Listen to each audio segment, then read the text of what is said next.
in silence, spending time in nature without getting hit by a disc golf, and being mindful, practicing mindfulness.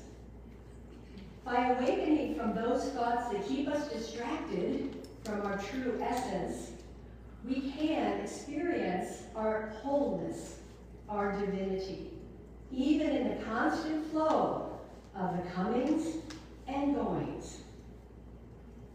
Remember a few weeks ago, my talk was Take Back Your Mind, because we want to notice when our mind gets hijacked by outer circumstances.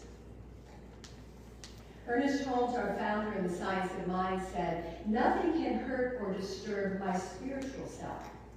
I am free and safe. All plans and ideas can wait until later. My mind is quiet, calm, and deeply still. My body rests in the still silence of the spirit." Change is constant. Have you noticed? And the world can seem like a sea of constantly changing tides. And how do we navigate those tides and stay true to our wholeness? That's the question. So in this month's Science of Mind magazine, which we have a few left for sale, the daily guides was written by one of our elders, Reverend Margaret Stortz, who is from Oakland. And a few days ago, she said a few things that really struck me and helped me to be with what is going on in the big world. She said, and this was written quite a few years ago, actually. They reproduced this. But, you know, we're hearing it again. These days, our physical securities are being challenged. We are bombarded with threats to our well-being, and the media overstimulates us with horror stories everywhere. Yes, life can be uncertain and sometimes unpredictable, but when has it not been so? Hear that. When has it not been so? I doubt there has ever been, she says, an era without something to fear. Today's fear is just faster and more furious. Wow. Where then can we find our peace, our calm, other than within? Sometimes even when all sorts of things come at us from every direction, this is when our practices of trust, surrender, and openness to good, a greater good, to a higher power, to a divine place, really make a difference. When there is no quiet path to follow in the world, she says, we must listen for our own quiet path. Sometimes it has to be enough to just know that there is a divine presence present, no matter what it looks like. Take a breath. I don't know, that really helped me this week to kind of be with what is. And you know, I've said before, despite the appearance of the absence of peace, there is actually peace. In science, I'm going to tell you a story about the eye of the hurricane. You are familiar with that, right? It's one of the most recognizable features of a hurricane. The eye is found at the center, and skies above the eye are often clear, and the winds are relatively light. It's actually the calmest section of any hurricane. The eye is so calm because of the now strong surface winds that converge toward the center of it never reach it. The Coriolis force, it's called, deflects the wind slightly away from the center, causing the wind to rotate around the center of the hurricane, the eye wall, leaving the exact center, the eye, calm. You got that image? Calm. Calm. What's the metaphysical interpretation? I think you can get it. In the comings and goings of life, there are often storms. And I know some of you are going through some storms personally, with a relationship or lack of, or dissolving of. with a financial issue, with a health issue. Despite that, our true center, our true essence is calm, like the eye of a hurricane. The surface winds of life cannot touch our eye, our center. And from this calm place, we can easily navigate the challenges and the comings and goings. But we have to call upon it. We have to connect with it, right? That's why we have classes and meditations here at the center. It's not just my Sunday talk, which are really good. But sometimes we need reinforcement. I don't know, do you need reinforcement nowadays? I do. Yeah. So I have an upcoming class. I have sign-ups on the table, 5-week accredited spiritual mind called Spiritual Practices and Principles, where it brings us back. It just keeps bringing us back to what the truth is, so that we can handle the comings and the goings much better. So check it out.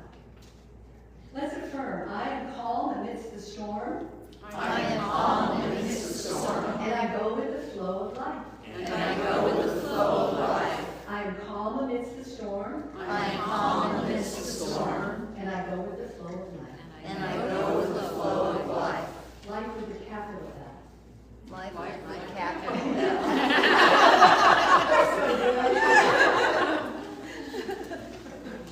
And you know, when you say an affirmation, if you don't quite get it and it doesn't like juice you, then say, I am willing. Yes. I am willing to be calm. Because that opens a doorway in your subconscious and conscious mind. So we live in a world of constant movement where life may feel like it's moving, it's bumpy. Anybody having a bumpy ride? And with so much information and misinformation in the cyber world, it gives us a false sense of our ego.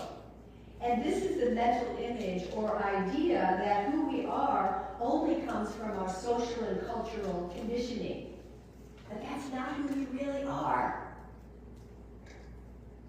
In the science of mind, we know that that which is apparently real to our senses is part of the world of what's called effects.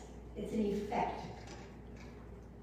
And that there is one divine cause which is indivisible, invisible, already complete and whole within itself, which creates out of itself. And this is what we call the principle of oneness and unity. So my talk today is Let It Flow. And I'm going to share some insights today from this book study that we just completed by Mary O'Malley called What's in the Way is the Way. And Mary O'Malley talks about that we all have a storyteller within us, in case you didn't know, that tends to keep us separate from the truth of who we really are. It creates clouds of struggle and what she calls spells. Spells like, I'm not good enough, I'll never get enough, nobody likes me, I'm unlovable. Those are spells that we are brought up with in early childhood, and sometimes we drag them along without recognizing it. So these struggles prevent us from connecting with our true source and knowing in truth that everything is okay. Everything is okay. Might not look like it. So people always say, well, how long does it take for our clouds of struggle to dissolve? Stephen Levine said, this is the work of a lifetime. Yes. A lifetime. Our path, our spiritual path is a journey, right? It's not a destination. And we're all on this path in different places. And it's perfect where you are. I don't know about you, but sometimes I feel like I take a couple steps forward and then I fall back a little bit. I'm good, no, I'm not so good about this. But every step we take in the right direction is meaningful and keeps us in the eye, the center of the storm. Because tiny remembrances of connection always bring us refreshment, peace. It's like a dance, you know. I remember, then I forget. I expand, when I contract. Daily, we all go through this. Just like our heart valve opens and closes, our breath goes in and out. But once we truly understand and embody that we are never disconnected from source, whatever name you want to call that, we see that it's only those clouds of struggle that keep us in the dark. And then we become more curious in a loving, compassionate way for our life, about whatever it is you're experiencing, individually and collectively. We can willingly step into the flow. We can remember to turn our challenges over to a higher power, to life with a capital L, so that its wisdom can guide and support us. In the Bible, it says, "It is not I, but the Father within me that doeth the work." Yeah. So tap into that power.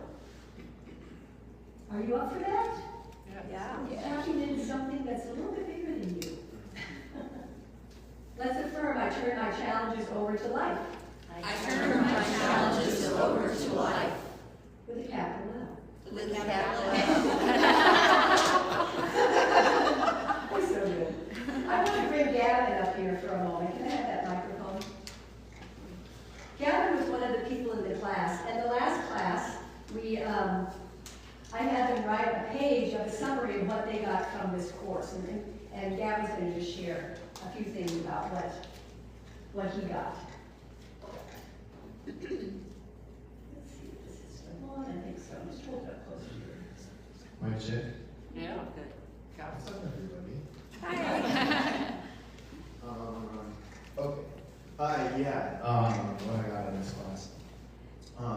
In addition to all the many things that I've sort of explored, just, reading Ernest Holmes and some things with Ram Dass and also, I mentioned the Four Agreements, the Toltec Wisdom Guide, but this was extremely expanded, or I should say it was expanded off of all of that and kind of brought it all home as far as how it actually sits beneath us. And the one thing that I was talking about in particular was noticing, but with the K, K-N-O, noticing. And that, takes honesty with yourself, listening to your body when you're tightening, identifying what those feelings are, and then kind of trying to refer back to the spells and say, oh, I wonder which one this is. Because there's a lot of times I'm at work and I'm like, oh, this is definitely, I'm not doing it. Or I'll be at home or I'm not getting something my way, I'm like, oh, I must have control. So it's been really nice to be able to identify those, and then I can separate myself from them and look at them from more of like, where is the source of this coming from? Because in the book they talk about having the child immunity, which really comes about when we start getting consciousness. Once we become more aware, we kind of drop into this consciousness of, is life happening to me or is it happening by me? Like, am I a victim here or do I have this sense of control? So, but as we get older, those kind of seed in us. So, noticing when I feel those feelings coming up, now I actually can say like, oh, where's that coming from? And identify them and not let them like rule my day. Essentially, so, yeah. Great, thank you.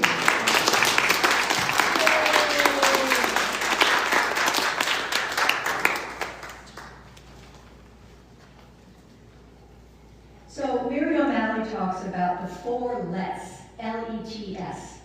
Let life, let it be, let it go, and let go. And each of these lets give us a choice to use our minds to control life or to connect with life through our mind and heart and be in that flow. So we either give our attention to all the stories and spells that are in our head, in our clouds of struggle, or we allow life to unfold, giving it compassionate attention and interacting with it in a more natural way. And again, yes, there are challenges in our lives, but life with a capital L is a lot easier when we relax into it enough to dance with life rather than living from our seeming limitations and resisting and pushing it away. So the four lets. Number one is let life. So many times, I don't know about you, but we react to something so fast that we haven't a clue about what's going on inside. We just react. Have you ever heard of a trigger? Let life is a doorway, she says, out of the core reactions through the art of turning your challenges over to life, acknowledging that you're caught. You're caught. And you feel powerless. So rather than being completely lost in reactivity, you just consciously acknowledge, wow, I'm caught. This has really got a hold of me. So then there's a willingness to then ask for clarity. Simply ask from a higher intelligence. Wow, I'm really caught here. I want clarity about this. What might be a good way through this?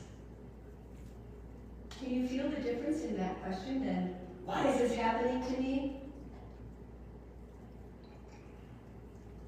Open-ended questions create an opening for something to shift. We learned a lot about that in this book study.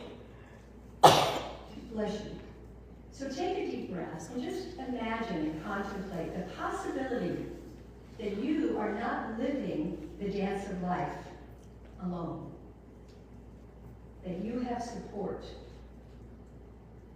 Invisible, loving, compassionate support, which you do. Ernest Holmes said, we can be so caught with fear, doubt, and uncertainty that it becomes necessary for us to take time every day to reaffirm our union with the great outflowing givingness of life. This is the purpose of prayer and meditation. God has already made the gift. It's up to us to receive it. Some of you are nodding your heads. Good. The second let is let it be. Let it be, let it be, I should have had you guys play, right? And this is about allowing. Which may be a new word for some of you, or a new feeling. Because allowing is about not resisting what's happening so that our interactions can calm down. Allowing, we aren't trying to get away from something or someone we're experiencing. We turn toward it, again, with curiosity. Wow, I'm really upset about this. Because being curious then gives you some space. Allowing knows that everything that tightens us is a growth opportunity. So we learned in this course to be a tightness detective. So notice when we get all tight. Sometimes it's shoulders for people, sometimes it's your gut. Sometimes it's your jaw. Right? Be a detective and ask, be curious. Wow, this is upsetting me. Okay.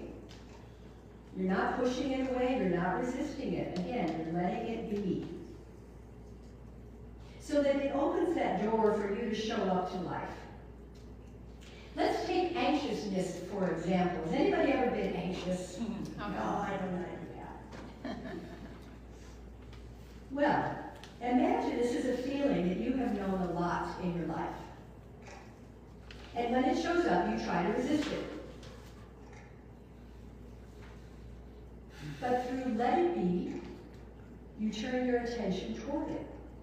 And again, you're curious about whatever you're experiencing that causes you to feel anxious. And if you stay with that long enough, it will let go or lessen. But we've been so trained to resist and control. Anybody?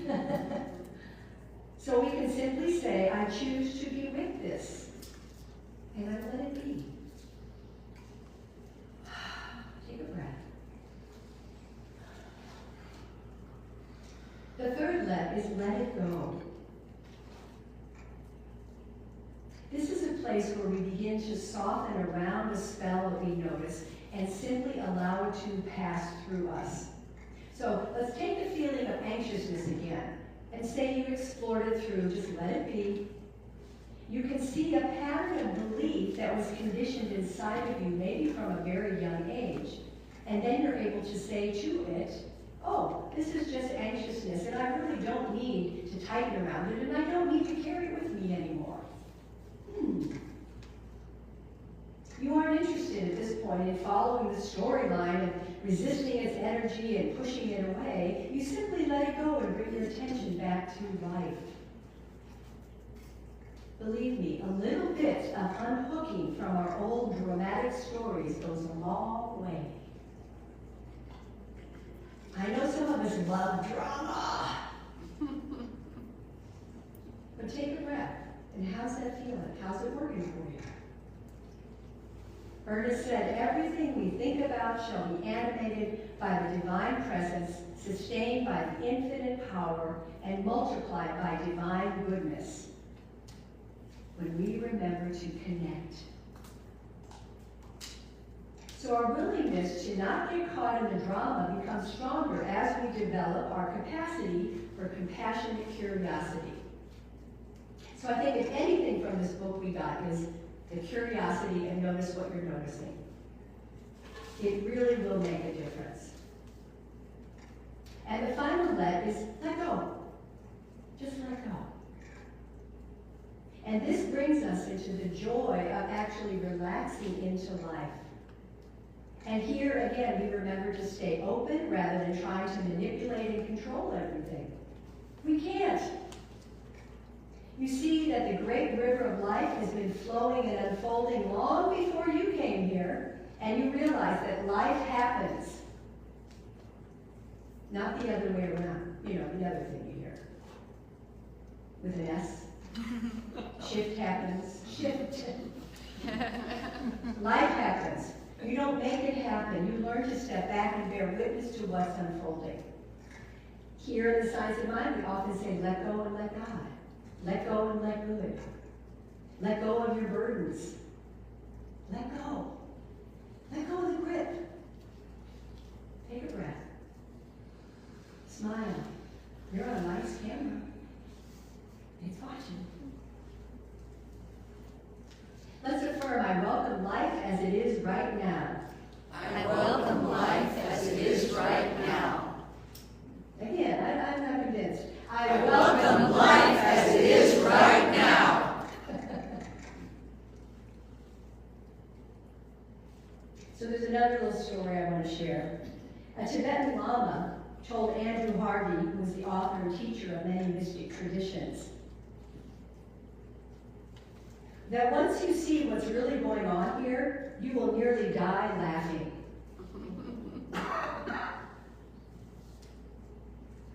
You'll just die laughing.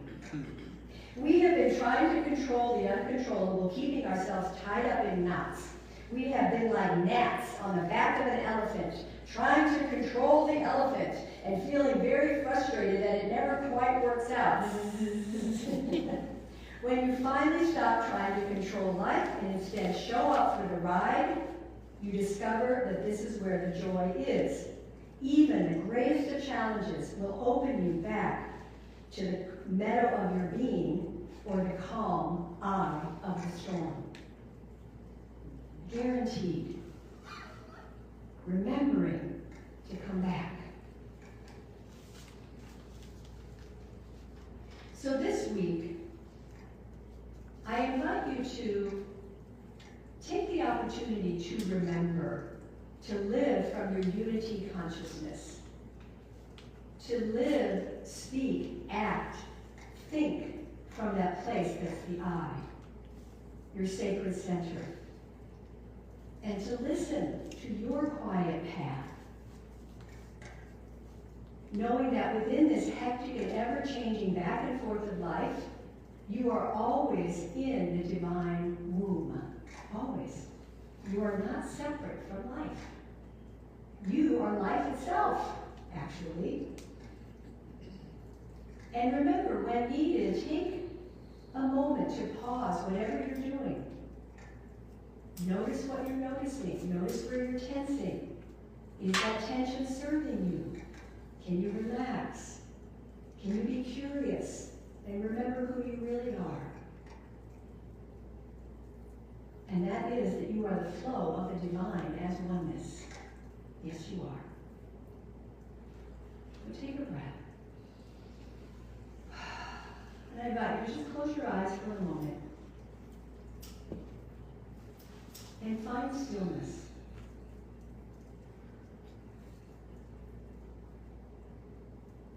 Softening, relaxing,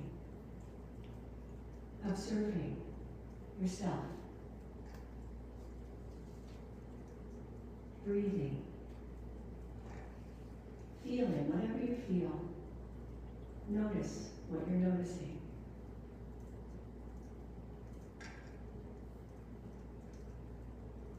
And welcome life as it is right now for you. Just welcome it. Be with whatever is. And know that you are strong, you are courageous, you are guided, you are loved, and you are safe. Right in this moment. There's nothing you have to do.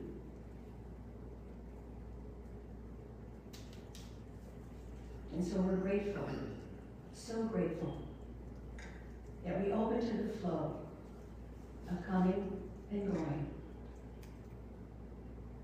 And despite the storms around us, we drop back into the eye, the calmest place, where the wind cannot touch